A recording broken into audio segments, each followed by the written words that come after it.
I hope you're having a fantastic day. This is Lindsay for So Fontsy. Happy Thursday. Happy Throwback Thursday. So we're doing a project today using a design from the throwback bundle for today. So it's only back for 24 hours, the vertical welcome sign bundle. So what we're doing in today's project is how to make a wood porch sign. But if you're cutting on a cutting mat, or you're using multiple different colors, which is what I did for my sign, then you'll probably need to piece the sign elements or different elements together. So you might need to cut one piece of vinyl with one letter, take that off, put another piece of vinyl on, and cut the rest of the design. So that's what I've done here. So H blank M-E, so the O is going to be a football. And what I've done is added registration marks so I can cut out the football in another piece of vinyl and then line it up. So that's what I'm going to do here. Push all this stuff out of the way and I'll, move that down a little bit. Okay, so I've got this Silhouette Cameo 4 and a piece of vinyl. And so what you'll want to use is something that's meant for outdoors, permanent vinyl. And Oracal 651 is just a really awesome, outdoor permanent vinyl. It's going to last a long time. I've gotten great results. Lots of other crafters have gotten great results with this type of vinyl for their front porch signs. So that's what I'm using, Oracal 651. There's lots of different colors to choose from, so lots of customization options for that. So I'm going to go ahead and load that onto my cutting mat and load the mat.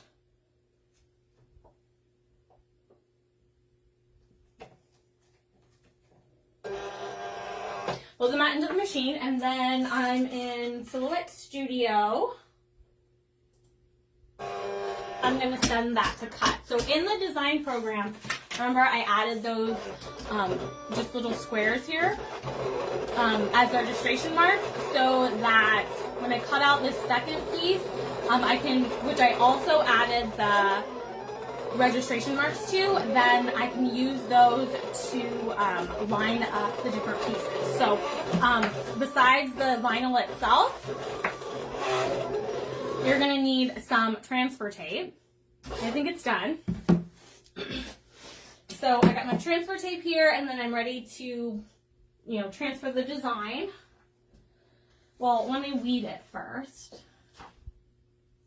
I always do a test weed. I just test weed a little area, make sure that it lifts up nice and easily so that when I unload it, I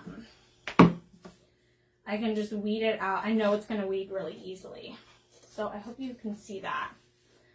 Let me just weed this really fast. Okay, so here we go. The football, which is going to be the O, in the home. So now I need to piece these two together. And so that's what I'm going to do with my vinyl. So let's go ahead and set this aside, and we'll cut a piece of vinyl that's going to be as big as the largest piece. And if you were doing a larger sign, then you would be doing the same thing, adding these registration marks to each different part, and then lining up the pieces back together using those registration marks. And I'm sorry I can't see comments, but if you've got any questions, please leave them in the comments so that we can go ahead and get back to you on that. So I'll need my scraper or the vinyl application tool. Just something with a nice firm edge to it, even like the edge of like an old gift card or something. I'm going to lay that, get that right in there for you. Let's see what I'm doing. I'm going to lay that right over the vinyl. And use my scraper to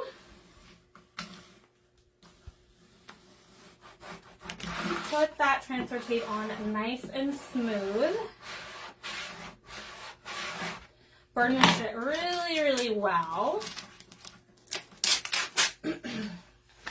And let's burnish it again from the back. And then you'll pull up the vinyl backing. So you got that there. And so then I've now got this second piece that I want to use.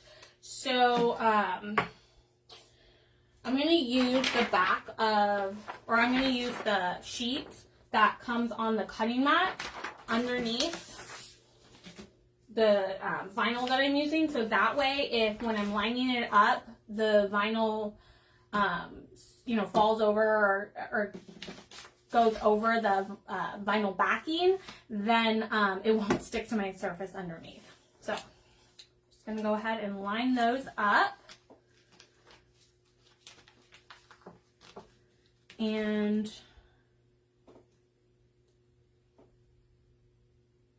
do it just like that. See, I put the blue squares over the red ones in the football. And then I'm going to burnish that really, really well.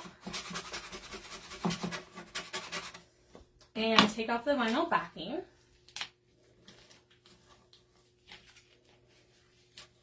And then we have the whole decal together. So I love this little sign. Remember to take your registration marks off. And if you guys like this design, it's part of the Throwback Thursday bundle for today. So it's only back for 24 hours as part of the vertical welcome sign bundle. So I have a link in the video description if you want to check that out. Look how cute that is. I cut it out in blue and red, so adorable. Now, you can put the vinyl backing back on to the back of your decal. I actually like to use parchment paper because that's going to help me line it up onto the sign. So let me grab some of that. Sorry, I should have had it. Let me lift this up just a little bit too. And this is just parchment paper that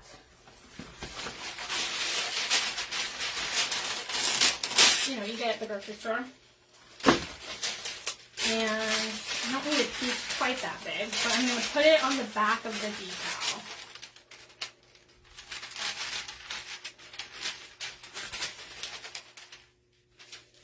Just like that. And then trim around it.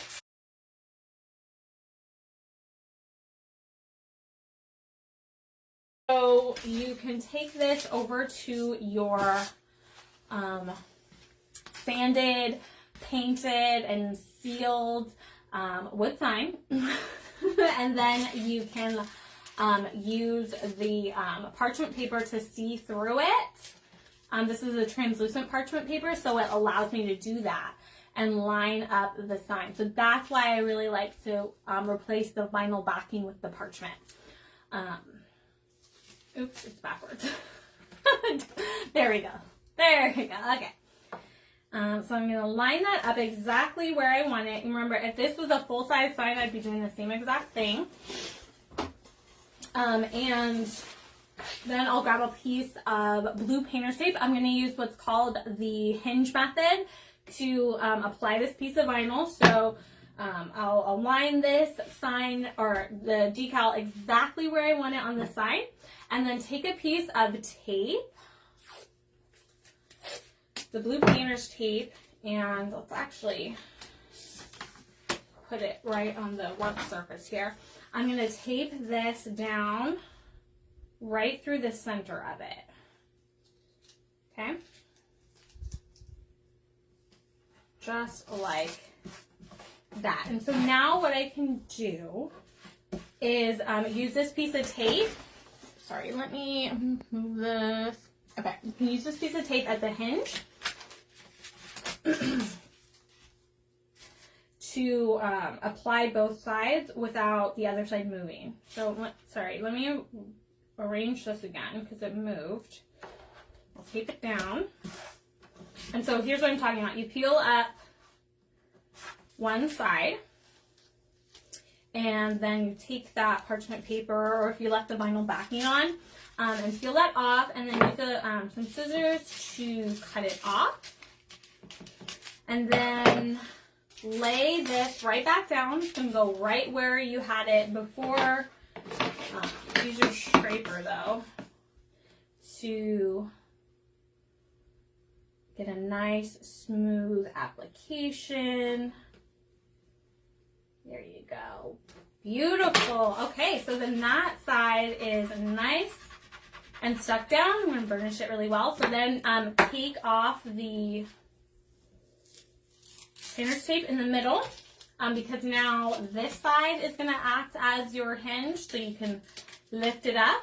You've already cut the parchment, so you can just remove it like so, and then lay the other side back down. And obviously with a bigger sign, you know, you would have more of the transfer tape to lift back, but it would be the same exact method. Then you'd want to burnish it really, really well. There's no better burnishing tool than just your finger, but you can use your scraper too. And then remove the transfer tape. So if you're concerned at all about the transfer tape lifting up any of the paint underneath, then lift up the transfer tape in the opposite direction of the wood grain. So the wood grain, you can see on here, these lines go up and down. So when I remove the transfer tape, I want to remove the transfer tape going this way, in the opposite direction. So I'm going to do it just like that. Like that. In the opposite direction. And that's just going to help minimize the possibility that the transfer tape could lift up some of the paint or the wood. But if you've sanded the wood really well and, you know, painted it pretty smooth, you know, sealed it nice and smooth, then you should be fine. Then there you go. And you have your little sign. I mean, yours would be the full size. Although if you want to make a cute little small sign, that's adorable. And that's so cute. Little home football sign. So this design, if you like it, I have the link in the video description. So click that if you want to grab it and check it out. But that, my friends, is how you make a vertical wood porch sign. Now, the last thing I just want to mention briefly is whether or not you seal this after you have applied the vinyl. And the answer is you can or you can't. You don't, you know. I don't, and I've never had problems. A lot of crafters haven't, because this is a permanent outdoor vinyl that's made for outdoor use for many years. So if you apply the vinyl correctly and you burnish it really well, then you shouldn't have any issues with it lifting at all. So I don't seal it, but I do want to mention that there are some crafters who do put a sealer over the top, but you know, you've sealed the wood before you applied the vinyl, so the wood is protected from the elements. You've got outdoor, you know, permanent, good quality vinyl for the sign, so you should be good there. But the choice is yours, my friends, as well as the design that you're gonna pick. Super, super cute. So anyway, that's the sign that I made, and that you can make too if you like vertical porch front, vertical welcome porch sign. So link in the video description to that. It's a Throwback Thursday bundle, so it's only going to be here for 24 hours. But thanks so much for watching, you guys. I hope you have a great rest of your day, and we'll see you in the next video. Bye!